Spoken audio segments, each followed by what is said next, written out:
Desde a geração Moto G7, a Motorola traz ao mercado a sua variante Power, cujo destaque é a bateria avantajada a um preço supostamente mais acessível. No ano passado, nós tivemos duas gerações deste aparelho. Como ninguém até hoje superou a bateria do Moto G7 Power, você talvez esteja se perguntando se o Moto G8 Power poderia ter algo de melhor que o Moto G9 Power para justificar uma compra ou outra. Quer mesmo saber? Então acompanhe a gente aqui nesse comparativo do tudocelular.com. O Moto G7 Power foi o último a ter o ar mais tradicional da Motorola. Agora, em seus novos modelos, ela segue tendências gerais, e de várias marcas, perdendo um pouco a personalidade dela. O Moto G8 Power segue a pegada mais do começo do ano passado, com um conjunto de câmera em faixa vertical, com modelos separadas, enquanto que o Moto G9 Power tem um módulo quadrado mais atual. O acabamento é um pouco diferente, são ambos com o corpo todo em plástico, mas enquanto o G8 Power investiu em uma finalização brilhante, com efeito holográfico em riscos, o G9 Power é mais fosco, menos apelativo visualmente, com efeito de riscos meio cintilante.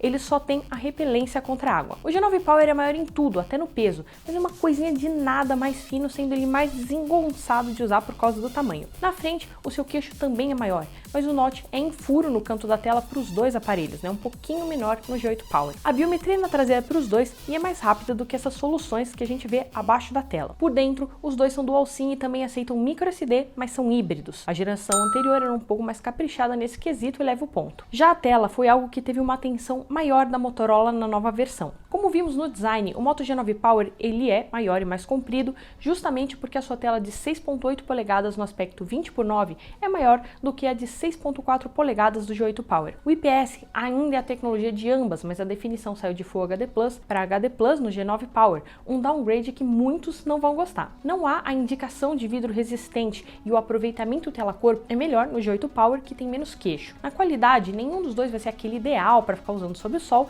mas o G8 Power se sai um pouco melhor. Ele também tem cores mais equilibradas e os dois vão ser bem razoáveis no contraste. Ainda é aquela tela que possui bordas mais escurecidas. O ponto é do Moto G8 Power com qualidade um pouquinho melhor. No som, mais downgrades. Se no Moto G8 Power a gente tinha som estéreo, no G9 Power ele foi reduzido a mono para poder economizar e gastar mais em outras frentes. Estranho para um aparelho que diz focar em multimídia. E tem muita diferença. No G8 Power o som é potente, bem balanceado e não sofre com a distorção no máximo, com direito à tecnologia Dolby e aplicativo de áudio. No mais novo, até temos um volume alto, mas aparecem distorções em músicas com agudos proeminentes. Os fones também deram uma piorada, são mais simples e limitados no G9 Power, sendo mais confortáveis e com boa qualidade no G8 Power, mesmo não sendo nenhum destaque. Outro ponto que fica bem claro para o Moto G8 Power. Podemos praticamente falar de uma vez só dos dois aparelhos, uma vez que a gente tem aqui dois Motorolas, eles contam com o mesmo sistema, mesma interface MyUX da Motorola. Os dois saem da caixa com Android 10 e há chances de passarem para o Android 11. Como todo Motorola, a interface tenta se manter simples e próxima daquilo que o Google oferece, e as maiores modificações ficam no aplicativo Moto. Lá você encontra aqueles recursos especiais da fabricante que a gente já conhece, como aquele de balançar o celular para ativar a câmera ou a lanterna. No Moto G8 Power também tem a parte de som, mas no geral a linha Power não tem todos os recursos presentes na linha G Plus, que é mais cara, embora o principal aí seja mantido. No Moto G9 Power você pode personalizar um pouco o visual do sistema. Nas conexões, o Wi-Fi do Moto G9 Power é mais recente. De resto, possui GPS, rádio FM e Bluetooth 5.0. Nenhum deles tem NFC. Então aí, por esses detalhes finais de conexão, o ponto é do Moto G9 Power. Temos aqui dois intermediários básicos, então o conjunto é condizente. No G8 Power a gente tem um chipset, que é o Snapdragon 665, com 4 GB de RAM e 64 GB de armazenamento. Já no G9 Power é o mais recente Snapdragon 662, também com 4 GB, mas 128 GB de espaço. Nos benchmarks, o modelo mais novo G9 Power é 10% mais rápido e em nossos testes de velocidade ele também se sai melhor com 22% de diferença. Isso considerando o modo de desempenho adaptável ativado no G8. Mas nenhum deles vai ser um destaque, super destaque, porém porque o G9 Power é só alguns segundos mais rápido do que o G7 Power. Para jogos não espere muito, uma vez que nenhum dos dois está preparado para isso. Mesmo com a tela Full HD, alguns títulos não rodam em HD nesse aparelho,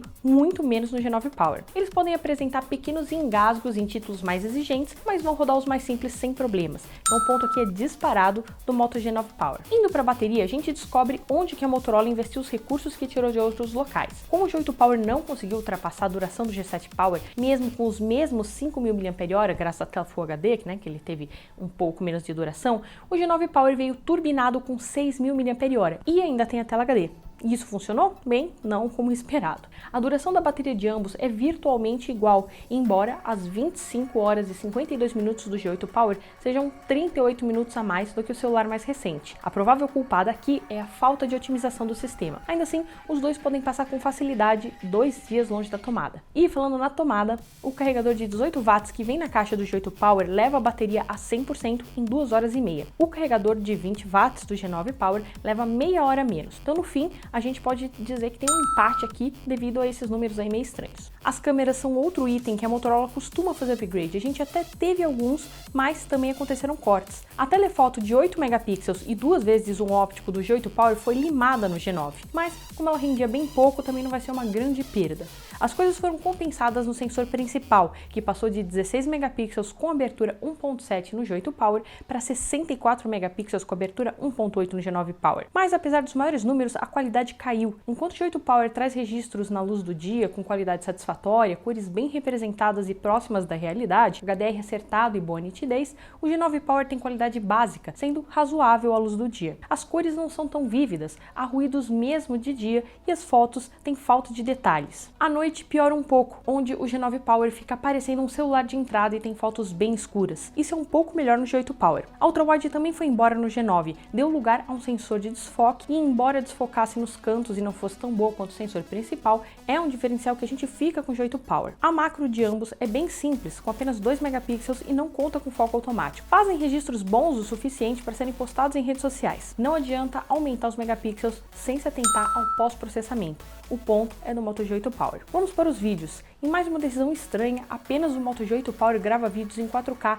mesmo que a 30 fps. O G9 Power fica apenas no Full HD até 60 fps. E no geral, a qualidade da gravação pode sair melhor no G8 Power, que aproveita o 4K e oferece a estabilização eletrônica no Full HD. Tem também uma boa gravação de áudio. No G9 Power é decente e até treme pouco, mas é inferior. Ponto mais uma vez para o G8 Power. Chegando nas selfies, as duas têm câmeras de 16 megapixels, mas a abertura é melhor no G8 Power. E nesse, as selfies ficam com a pele suavizada demais, a não ser que você desligue o embelezamento. Em locais mais escuros, perde-se os detalhes da pele. No G9 Power, o software tem problemas de regulagem, deixando fotos com baixo contraste e capturas esbranquiçadas. O modo retrato reduz o efeito HDR e deixa o fundo das fotos mais claro. Outro ponto que acaba ficando com o G8 Power. Cresceu a tela, cresceram os preços. Enquanto o G8 Power chegou ao Brasil por R$ 1.600, o G9 Power teve supostas melhorias e aportou custando R$ 1.900 aqui. Esse último tem um valor bem elevado para um intermediário básico. Atualmente, eles caíram em média o mesmo valor, R$ 300. Então, o G8 Power pode ser encontrado por R$ 1.300 e o seu rival por R$ 1.600. O Moto G8 Power fez vários pontos no comparativo e ainda está mais barato, então o ponto final é dele. Esse resultado é bem inesperado. Com mais bateria e mais tela, a gente esperava que o Moto G9 Power desse um banho de novidades do G8 Power, mas não foi o que aconteceu. Para colocar essas funções e um sensor e processador mais novos, fez concessões que fizeram o G9 Power perder muitos pontos. Enquanto isso, o G8 Power surfa na onda de custar menos, durar até 2 dias de bateria, ter tela Full HD, áudio estéreo e vir com o mesmo Android 10 do seu antecessor. Então, com um visual mais caprichado, é uma melhor compra atualmente. Mas e você? Considera o G8 Power ainda na sua lista de desejos?